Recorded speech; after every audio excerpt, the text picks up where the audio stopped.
named Eli Whitney. The cotton gin was a simple device, but it took the seeds out of cotton.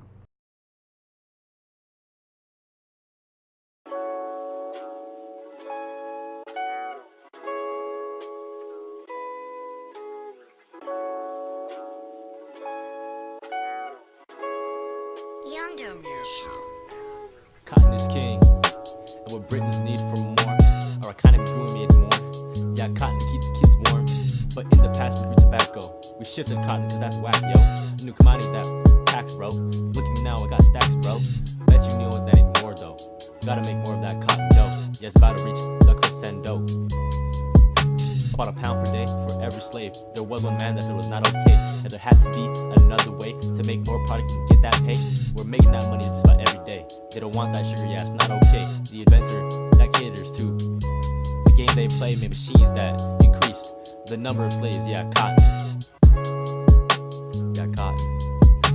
A machine to speed up the pace, a machine to win the race, a machine to use up the space that was not occupied in the place. Yeah, the purchase gave space to fiddle with a new commodity that was not little, but huge in an economy that was fresh with land, bought from France with a deal so grand, that with my invention cotton would stand, because see where land was empty, cotton would feed us like candy, production multiplied so dandy, alone production was slow, with the machine it would grow, into an empire so large, that more slaves were needed to charge, the force that made the production not hard, but so large that 1 pound became a ton, and 700,000 became 1.5 million slaves.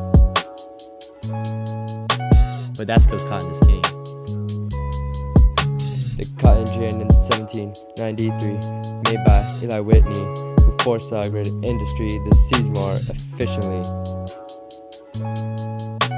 Invited by Catherine Green, he learned about the complications dedicated to decreasing time and increasing the nation's wealth, and Whitney became acclaimed as he further industrialized the South. It came with drawbacks which he couldn't see due to the simplicity. Parodied by greedy owners, he lost his company. Stressed over legal issues disliked by the proprietors, he turned to firearms, didn't look back tired. Cotton is king.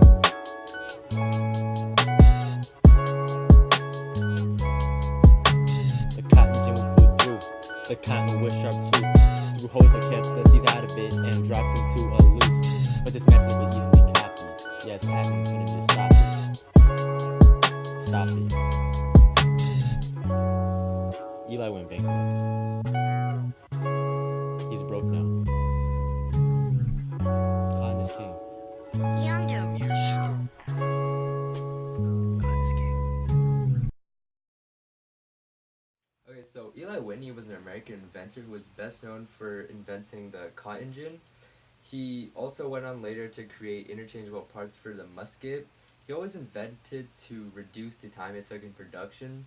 And he was introduced into cotton when he was invited by Catherine Green, Nathaniel Green's wife, and they discussed cotton, and therefore from there he wanted to reduce the amount of time and labor it took to separate the cotton fibers from the seeds, and yeah, that's pretty much it.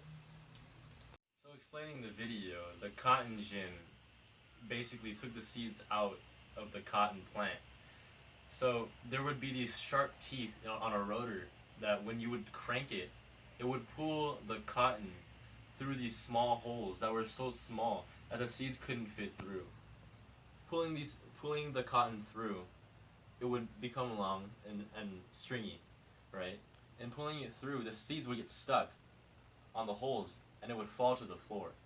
So it might get jammed every now and then, but it was way more efficient.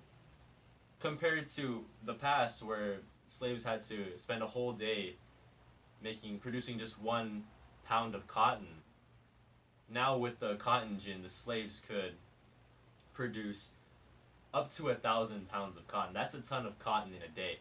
That's one slave with 1 cotton gin. This in turn led to an increased number of slavery instead of mass leisure. Because the other countries wanted so much cotton, they saw that this more productive way would lead to more cotton. So more slaves were made. In 1790, there was about 700,000 slaves.